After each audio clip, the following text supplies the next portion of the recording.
కన్నీరెందుకు, గుండెల్లో దిగులెందుకు, ఇక నీవు కలత చెందకు.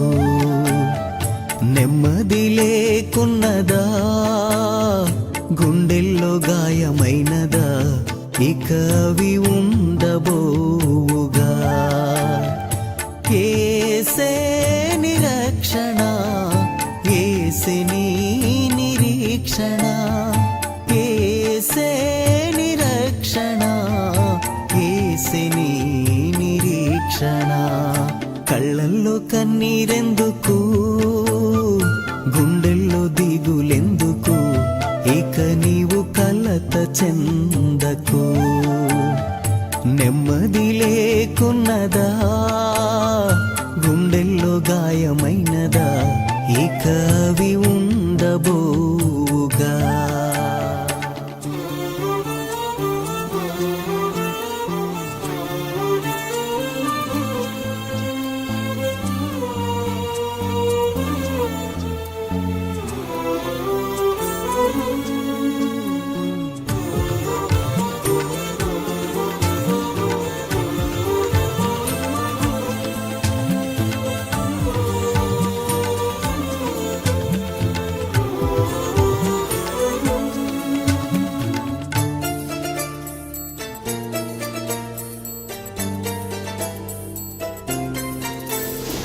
హోరుగాలులు వీచగా, తుఫానులు చెలరేగగా, మాట మాత్రం సెలవీయగ నిమ్మళమాయెనుగా.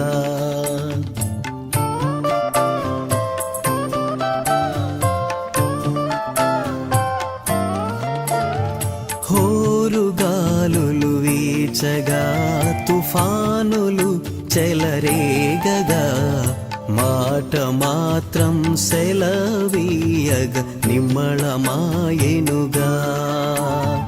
యేసే నీ నావిక, భయము చెందకు నీవిక, యేసే నీ రక్షక, కలత చెందకు నీవిక. కళ్ళల్లో కన్నీరెందుకు, గుండెల్లో దిగులెందుకు, ఇక నీవు కలత చెందకు. నెమ్మది లేకున్నదా, గుండెల్లో గాయమైనదా, ఇక అవి ఉండబోవుగా.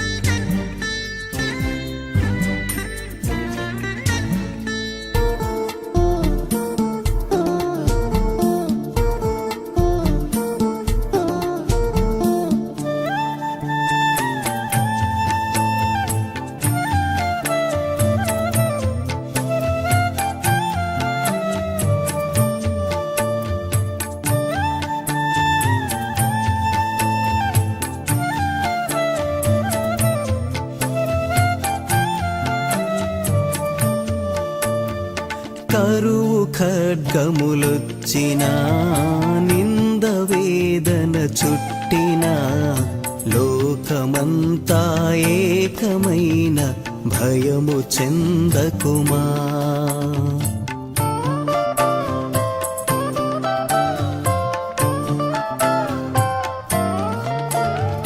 కరువు ఖడ్గములొచ్చినా, నింద వేదన చుట్టినా, లోకమంతా ఏకమైన భయము చెందకుమా. యేసే నిరక్షక, దిగులు చెందకు నీవిక, యేసే విమోచక, సంతసించుము నీవిక. కళ్ళల్లో కన్నీరెందుకు, గుండెల్లో దిగులెందుకు, ఇక నీవు కలత చెందకు. నెమ్మది లేకున్నదా, గుండెల్లో గాయమైనదా, ఇక అవి ఉండబోవుగా. యేసే నిరక్షణ, నిరీక్షణ యేసే నీ నిరీక్షణ యేసే నిరీక్షణ యేసే నీ నిరీక్షణ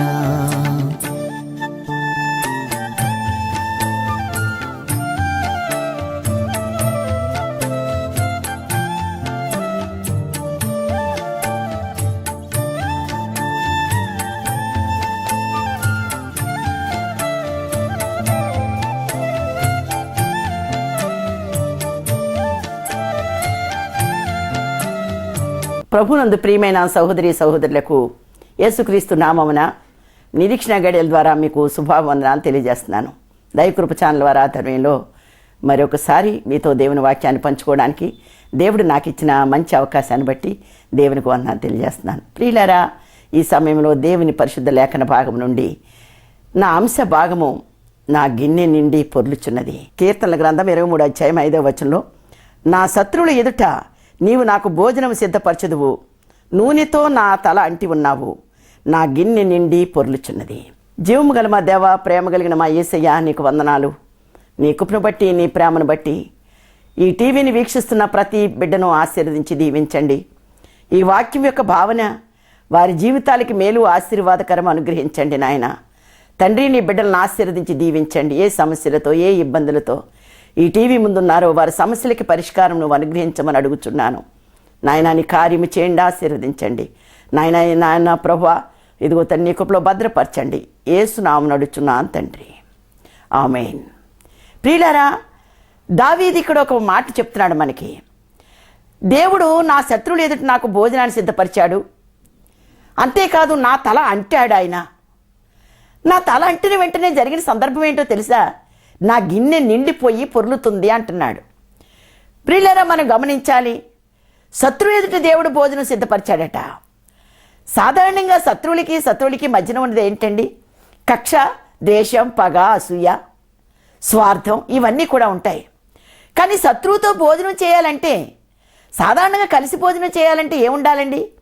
వాళ్ళ మధ్య స్నేహం, ఆప్యాయత, అనురాగం, వాత్సల్యం ఇవన్నీ ఉంటేనే శత్రువులు మనం భోజనం చేయడానికి అవకాశం ఉంది. కానీ శత్రువు మధ్య అది కుదరదు. కానీ ఇక్కడ దేవుడు చేసింది ఏంటో తెలుసా? శత్రువుల ఎదుట భోజనం సిద్ధపరిచాడంట. అంటే ఇప్పుడు శత్రువుతో కలిసి వెళ్ళి దావీదు భోజనం చేయాలి అంటే దీని అర్థం ఏంటో తెలుసా? ఈ శత్రువుల మధ్య ఉన్నటువంటి శత్రుత్వం హరించబడాలి, మిత్రత్వం మొలకెత్తాలి. శత్రువు అనే మాటకి వారి మధ్య చోటు ఉండకూడదు. ఎదుటివాడు శత్రువే, కానీ దావీదు ఏం చూస్తున్నాడో తెలుసా? ఎదురుగుండా శత్రువుకి తనకి భోజనాన్ని చూస్తున్నాడు. అంతేకాదు, దేవుడు తల అంటుతను కూడా ఆయన చూశాడు. వెంటనే ఆయన కనిపించే దృశ్యం ఏంటో తెలుసా? తన గిన్నె నిండి పొర్లుచున్నది. అందుకనే దావీదు మనకి ఈ మాట చెప్తున్నాడు. ఎందుచేత? నా శత్రువు ఎదుట దేవుడు నాకు భోజనం సిద్ధపరిచాడయ్యా, నా తల అంటాడు. వెంటనే నేను గమనించింది ఏంటో తెలుసా? నా గిన్నె నిండి పొర్లుచున్నది అంటున్నాడు.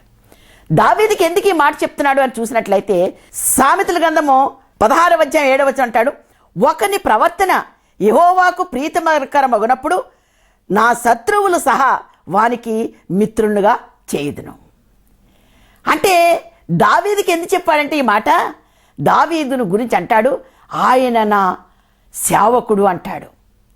ఓ చోట దావీదు గురించి ఏమంటాడో తెలుసా? దావీదు నా హృదయానుసారుడు అంటాడు. దావీదైతే అతని సేవకుడు గనక, అతని తైలంతో అభిషేకించాడు గనక, ఆయన హృదయానుసారుడిగా ఉంటున్నాడు గనక దావీదు ఎదురుగుండా శత్రువుని తీసుకొచ్చాడు. ఆయన శత్రువుని తీసుకొచ్చి నువ్వు కలిసి భోజనం చేయాలి అంటున్నాడు. అంటే ఎందుకని శత్రువుని ఎందుకు తీసుకొచ్చాడంటే, దావీదుకి ఎందుకని ఈ శత్రువుతో భోజనం చేయాలంటే జరగాల్సిన విషయం ఏంటో తెలుసా? మనుషుల మధ్యన ఉన్న శత్రువుతో మనుషులు తీసేసుకోలేరండి. గమనించండి, అది మనుషుల వల్ల సాధ్యమయ్యే పని కాదు. శత్రువుకి మధ్యన ఒక మిత్రత్వం రావాలంటే అది దేవుడే కార్యం చేయాలి. ఇప్పుడు మన పక్షంగా దేవుడు మన శత్రువులతో కార్యం చేస్తాడయ్యా అంటే ఇక్కడ ఏమంటున్నాడో తెలుసా? ఒకరిని ప్రవర్తన యెహోవాకు ప్రీతికరమగునప్పుడు ఆయన వాని శత్రువులను సహా వానికి మిత్రులుగా చేయను. ప్రియులారా, మనం గమనించాలి, మన శత్రువులు మనం జయించాలంటే మనం శత్రువుకి ప్రీతికరంగా ఉండకూడదండి. యెహోవాకు ప్రీతికరంగా మనం ప్రవర్తించడం చేతనైతే మన శత్రువు ఎంత పెద్దవాడైనా ఆ శత్రువుని మిత్రుడుగా చేస్తాడు ఆయన. అంతేకాదు, సామెతల గ్రంథం 3వ అధ్యాయం 6వ వచనం అంటాడు, నీ ప్రవర్తన అంతటి యందు ఆయన అధికారమునకు ఒప్పుకొనుము, అప్పుడు ఆయన నీ త్రోవలను సరళము చేయును. ఈరోజు నీ శత్రువు మిత్రుగా మారాలంటే, నీ శత్రువుని తల వంచుకుని నీ దగ్గరికి రావాలంటే జరగవలసింది ఇదేంటో తెలుసా? మన ప్రవర్తన అంతటి మీద దేవుని అధికారానికి ఒప్పుకోవాలి. దేవుని అధికారానికి మనం ఒప్పుకుంటే ఆయన ఏం చేస్తాడో తెలుసా? మన త్రోవలన్నీ కూడా సరళము చేస్తాడు. అంటే దీని అర్థం ఏంటి? మన త్రోవల్లో, మన జీవితంలో శత్రువు అనేది ఉండకుండా ఆయన సరళము చేస్తాడు అని అర్థం. ఎప్పుడు చేస్తాడంటే మనము మన ప్రవర్తన అంతటి మీద, అయ్యా నా ప్రవర్తనకి నేను కాదు నావికుణ్ణి, నా ప్రవర్తనకి నేను కాదు, నువ్వే నా ప్రవర్తన అంతటి మీద అధికారిగా ఉండు నాయనా అని ఆయనకు మనం అప్పగించాలి. దేవునికి ప్రీతికరమైన ప్రవర్తన మనలో ఉండాలి. అంతేకాదు మన ప్రవర్తన అంతటి మీద ఆయన అధికారానికి ఒప్పుకోవాలి. అప్పుడు ఇంకొక మాట అంటాడు, మీకా గ్రంథం 6వ అధ్యాయం 8వ వచనం అంటాడు, ఏది ఉత్తమమో అది నీకు తెలియజేయబడి ఉన్నది. న్యాయముగా ప్రవర్తించటయు, కనికరమును ప్రేమించటయు, దేన మనస్సు కలిగి దేవుని ఎదుట ప్రవర్తించటయు ఇంతే కదా యెహోవా నిన్ను అడుగుచున్నాడు. న్యాయముగా ప్రవర్తించాలి. అంతేకాదు కనికరాన్ని మనం ప్రేమించాలి. అంత మాత్రం కాదు కానీ దేన మనస్సు కలిగి ఉండాలంట. న్యాయంగా ప్రవర్తించి కనికరాన్ని మనం ప్రేమించి దేనంగా ప్రవర్తించడం మనకి చేతనవ్వాలి. ఎందుకో తెలుసా? మన జీవితానుభవంలో నుంచి దేవుడు కోరుకునేటటువంటి బృహత్తరమైనటువంటి కార్యమేంటో తెలుసా? మనం న్యాయాన్ని ప్రేమించేవాళ్ళుగా ఉండాలి. దీనమైన స్వభావం కలిగిన వారుగా ఉండాలి. అప్పుడే మన ప్రవర్తన దేవుని దృష్టికి ప్రీతికరంగా ఉంటుంది. అప్పుడే మనము దేవునికి పూర్తిగా ఆయనకి లోబడిపోయి ఆయన అధికారానికి మనం ఒప్పుకున్న వారంగా ఉంటాము. అప్పుడు మాత్రమే మన శత్రువులను ఆయన మిత్రులుగా చేస్తాడు. ఒక మాట చూడండి, కీర్తనల గ్రంథం 37:23 అంటాడు, ఒకని నడత యెహోవా చేత స్థిరపరచబడును, వాని ప్రవర్తన చూసి ఆయన ఆనందించను. ఒక స్థిరమైనటువంటి ప్రవర్తన.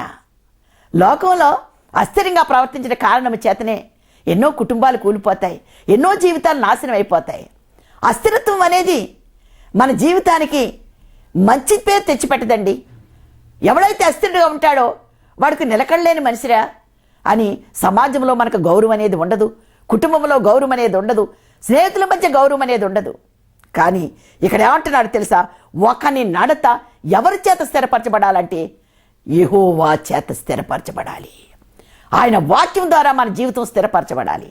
అప్పుడు దేవుడు ఏం చేస్తాడో తెలుసా? వాని ప్రవర్తన చూసి ఆయన ఆనందిస్తాడు. 66వ కీర్తన 3వ వచనం అంటాడు, నీ బలాతిశయమును బట్టి నీ శత్రువులను నీ లొంగి నీ యొద్దకు వచ్చెదరు. ఎవరి బలాతిశయం అండి? నీ బలాన్ని బట్టి కాదు. నీ బలాన్ని బట్టి అయితే శత్రుత్వం పెరిగిపోతుంది. ఎందుకో తెలుసా? శత్రువుని ఎలా చేయాలా, ఏం చేయాలని కుట్రలు కుయుక్తులు, వాళ్ళని ఎక్కడ దారి కాయించాలి, ఎక్కడ వాళ్ళని హతమార్చాలి, ఎక్కడ జంట హత్య చేయాలి, ఎక్కడ సమూల నాశనం చేయాలనేటువంటి ఆలోచనలతోటి దినదినము కూడా శత్రుత్వం పెరిగిపోతూనే ఉంటుంది. శత్రుత్వంతో కూడిన దేశాలు ఇప్పటికీ చల్లారటం లేదండి. శత్రుత్వం కూడిన కుటుంబాలు ఇప్పటికీ చల్లారటం లేదండి.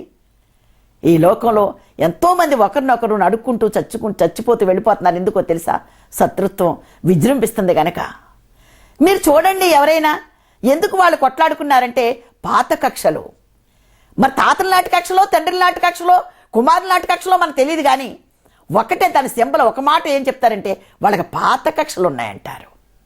అంటే పాత కక్ష పర్మనెంట్గా వాళ్ళ జీవితంతో పాటు వచ్చేస్తుందంటే కారణం ఏంటో తెలుసా?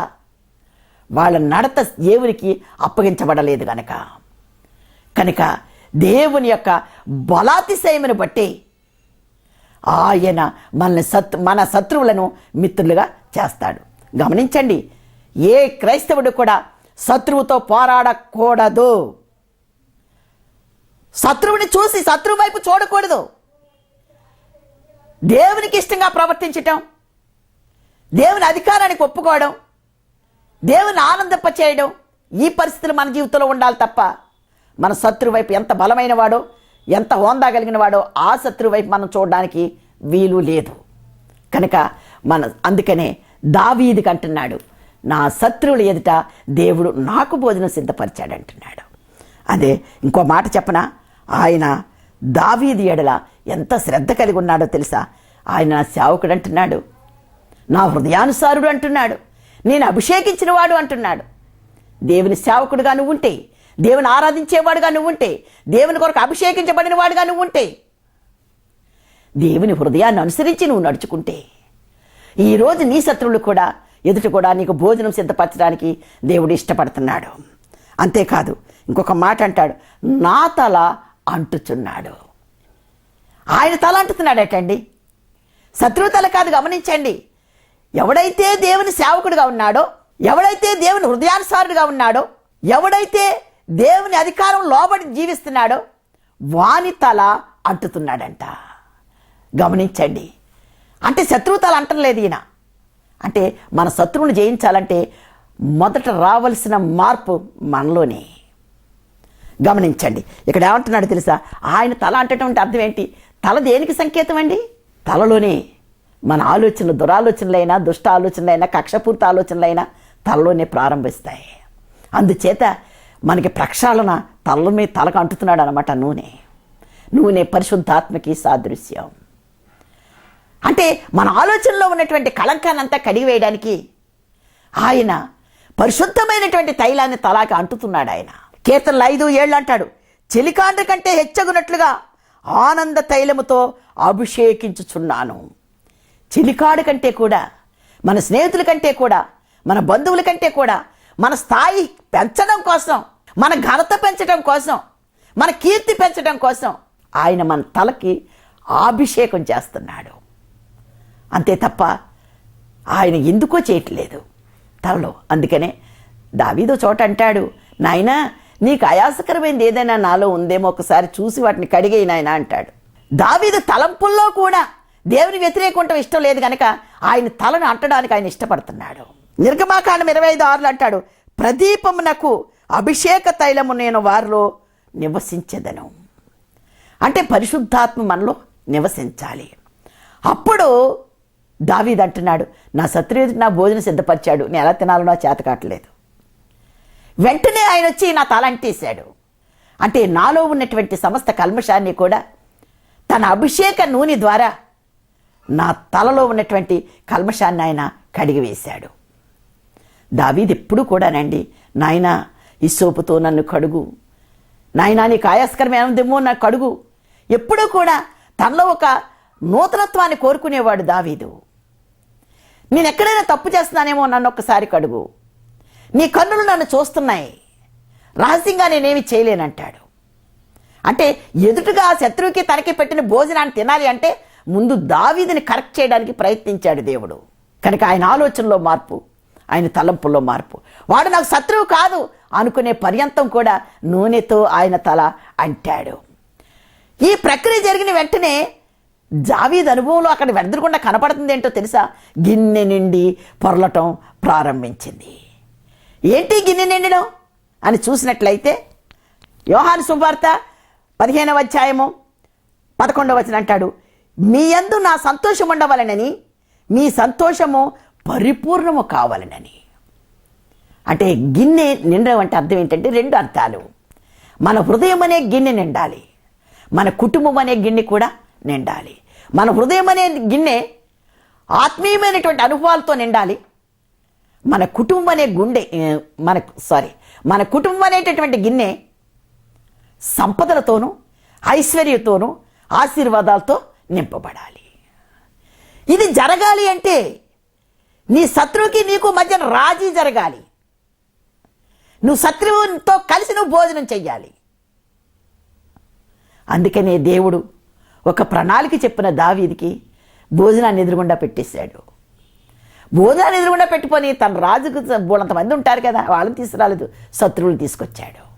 కనుక మన శత్రువులతో రాజీ పడ్డం, మన శత్రువులతో కలిసి ప్రేమగా భోజనం చేయడం ఆయనకి ఇష్టమైన పని అండి. యేసయ్యని సిలివేసేటప్పుడు కూడా ఏమంటున్నాడో తెలుసా? ఆయన తండ్రి వెళ్ళి ఏం చేస్తున్నారు వీళ్ళు ఎరగరు కనుక వీరిని క్షమించు, ప్రేమాపూర్ణుడు. ఎదుటివారందరూ కూడా ఆయనకి వ్యతిరేకంగా చేసినా అది ఆయన దృష్టికి వ్యతిరేకంగా కనపడలేదు. ఎందుచేత? శత్రువులు సైతము ప్రేమించేటటువంటి దీనమైన మనస్సు కలిగిన వాడు కనుక. ఇంకొక మాట చూడండి, కొలసీ పత్రిక 1వ అధ్యాయము 9 వచనాల్లో అంత కిందంతా చదివితే మనసు అనే గిన్నెకి నిండవలసిన పరిస్థితులు ఇక్కడ మనం చూస్తున్నాం. సంపూర్ణ జ్ఞానము, సంపూర్ణ వివేకము, సత్కార్యములు అనేటటువంటి సంపూర్ణ సత్కార్యములు, సంపూర్ణ ఆనందము, సంపూర్ణ సంతోషము, సంపూర్ణ ఓర్పు, సంపూర్ణ దీర్ఘశాంతము నీ మనసులో ఉండాల్సినవి. కనుక మన హృదయం దేని చేత నింపబడాలంటే సంపూర్ణ జ్ఞానం, సంపూర్ణ వివేకం, సంపూర్ణ సత్కార్యాలతోనూ, ఓర్పుతోనూ, దీర్ఘశాంతముతోనూ, జ్ఞానముతోనూ మన గిన్నె నిండాలి. ఎందుకు? మన తలకి పరిశుద్ధత అనేటటువంటి నూనె అంటబడింది గనుక, ఆ తలలో ఉన్న సమస్తము కూడా కల్మషమంతా కడివేయబడింది గనుక మన గిన్నె అయినటువంటి మన హృదయం సంపూర్ణ జ్ఞానముతో నింపబడాలి. ఇదంతా చదివితే మీ ముందుంచిన సందర్భాలన్నీ కూడా సంపూర్ణంగా ఉండాలి అని మనం అన్వయించుకోవాలి. ఏమండి, సంపూర్ణ శాంతం లేకే కదా లోకంలో ఎన్నో కొట్లాట్లు, వివేచన లేకే కదా తప్పటడుగు లేయడం, అంతేకాదు ఓర్పు లేకే కదా ఒడిదుడుకుల జీవితాన్ని అనుభవిస్తున్నారు, సహనం లేకే కదా వాళ్ళ జీవితాన్ని అతలాకుతలంగా చేసుకుంటున్నారు. అనేకమైన అనర్థాలకి కారణం ఏంటండి? ఈ ఓర్పు, ఈ సహనం, ఈ జ్ఞానం, ఈ వివేచన, ఈ సత్కార్యాలు, ఈ దీర్ఘశాంతం ఇవన్నీ లేవు గనుకనే. మన గిన్నెలో ఉండాల్సిన ఏంటో తెలుసా? ఈ పైన ఉదాహరించినవన్నీ కూడా మన గిన్నెలో పొర్లి పొంగాలి. రెండవదిగా చూసినట్లయితే మన గృహములో కూడా, మన గృహం అనే గిన్నె కూడా పొంగి పొరలాలి. మనకిది బాగా ఇష్టం. ఇక్కడ అంటాడు ఒక మాట, సామెతలు 24:4-5 అంటాడు, తెలివి చేత దాని గదులు విలువగల రమ్యమైన సర్వ సంపదలతో నింపబడును. మిక్కిలి విలువైన సర్వ సంపదలు. దేవుడు నీకు విలువ తక్కువదేది ఇవ్వడండి, అన్నీ కూడా విలువైనయే ఇస్తాడు ఆయన. నీ ఇంట్లో విలువైన వస్తువులు ఉంటాయట, ఎక్కడుంటాయంటే ఒక మూలలో ఉండవు, నీ ఇల్లంతా కూడా నింపబడతాయి. అంటే నీ ఇంటికి విలువ పెరుగుతుంది, ఆ ఇంట్లో ఉంటున్న నీకు విలువ పెరుగుతుంది, నీ కుటుంబానికి విలువ పెరుగుతుంది. లోకంలో విలువైన సంపదలు ఏమైనా ఉన్నాయి అంటే అవి నీ ఇంట్లోనే పొంగి పొరలుతూ ఉంటాయి. ఈ విలువ నీకొద్దా? ఈ ఐశ్వర్యం నీకొద్దా? కావాలి అంటే ఆయన చెప్పినట్లుగా మనము ఆయనకు అనుకూలంగా ప్రవర్తించాలి. ఇంకొక మాట అంటాడు చూడండి, జకర్యా గ్రంథము 1:17 అంటాడు, నా పట్టణములు భాగ్యముతో మరి ఎక్కువగా నింపబడును. నీ ఇంట్లో ఎప్పుడైతే విలువ పెరిగిందో, విలువ చేత నువ్వు పరిపూర్ణంగా నింపబడతావో, పట్టణాలు కూడా భాగ్యముతో నింపబడతాయంట. ఎంత గొప్ప విచిత్రం అండి! ఒక పట్టణంలో ఉన్నారంటే అందరూ భాగ్యవంతులే ఉంటారండి? ఉండరు. ఒక వీధిలో ఉండరు, ఎక్కడికో పోతున్నారు. ఒక తల్లి కడుపును పుట్టిన వాళ్ళలో కూడా అందరూ భాగ్యవంతులు అవ్వరు. ఎందుకో తెలుసా? ఒకడు ఐశ్వర్యవంతుడిగా ఉంటాడు, ఒకడు కటిక దరిద్రం అనుభవిస్తూ ఉంటాడు. ఈ ఐశ్వర్యవంతుడు ఈ దరిద్రుని ఎంత మాత్రం కూడా కన్నెత్తి చూడడు. కారణం ఏంటో తెలుసా? వాడిలో కనికిరాన్ని ప్రేమించే స్వభావం లేక, వాడిలో జాలి ప్రేమ అనేది లేక.